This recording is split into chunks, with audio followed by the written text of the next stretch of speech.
Hello everyone guys! Good morning! Welcome to my channel guys again. Ang ituturo ko sa inyo ngayon guys kung paano magluto ng Japanese Yasai Itami. Yasai Itami tayo guys, ano? Para ba siyang chop suey. Para sa ating chop suey.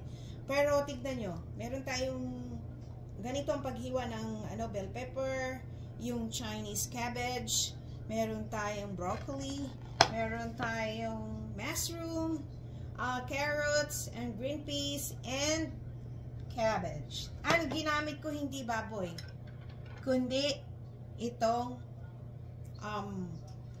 chicken. Hiwain mo pa slice yung chicken guys, and pupukpukin nyo para lalong lumambot. Timplahan nyo ng asin at pepper. Ganyan lang siya. Tapos, i-marinate nyo ng sandali. Ayan na siya. Okay? Hindi ako gumagamit ng baboy. Chicken. Breast chicken. Okay? Umpisahan na natin guys. Ang gagamitin ko rin is olive oil. Ayan. Kasi kanina guys, mamaya, gagamit tayo ng sesame oil. Kaunti mamaya, okay? So, ang una natin gagawin, ako kasi, sabay-sabay na yan. Ang una natin gagawin ay itong garlic.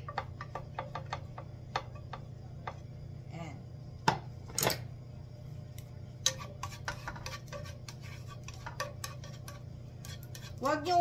Wag yung ipa-brown ang garlic guys ha. Basta konting maluto na lang siya ng konti. Ayan, okay na siya. Okay? Garlic and itong sibuyas. White onion. White onion. Tapos kasi matagal maluto ang carrots. Sunod nyo na carrots. Ayan. Carrots na agad. Para sabay-sabay na. Okay? Mix it.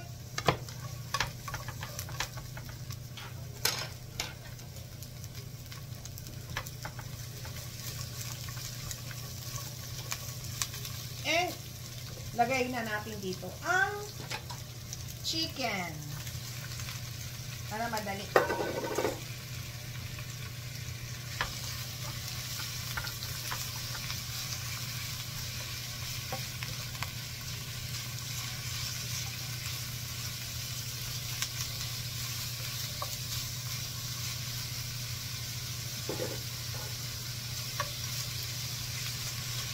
Ito guys, mga lutong bahay ito guys ha.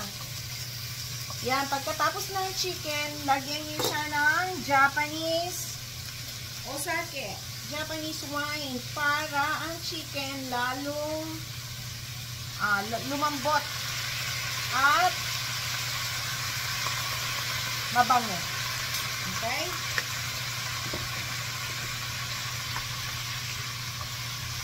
Sunod-sunod na yan siya. Sunod natin ilagay itong mga gulay. Okay? Balikan ko kayo guys. So guys, lagay na natin yung mga gulay. Yung sitsaro mamaya na yan pinakahuli.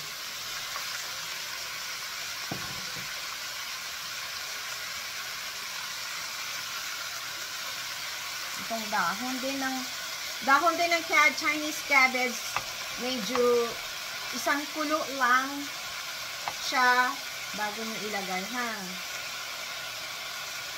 Yung matigas muna sa ilalim. Okay? And then guys, mix it. Halo-halo lang.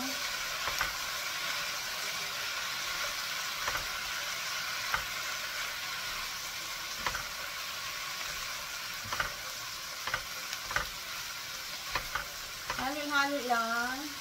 Ngayon, lagyan nyo ng chicken powder. Ito ginagamit ko. Mga 1 tablespoon asin, paminta, garlic powder, onion powder, and mamaya soy sauce and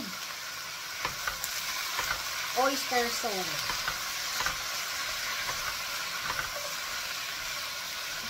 Marami kasi daming gulay. Ayan, mas gusto ko maraming gulay. Takpan yung uli muna, guys. Malambutin. Guys, lagyan ng tubig na mainit, ha.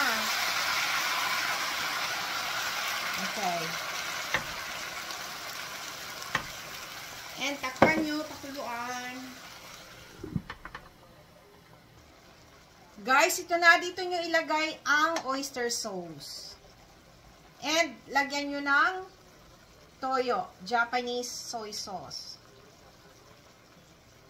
And mix it.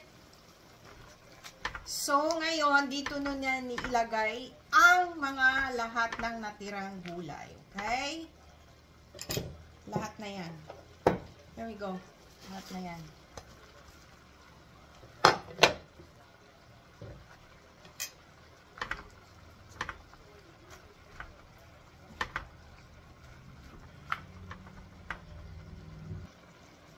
Lagyan natin, guys, ng sesame oil. Mix.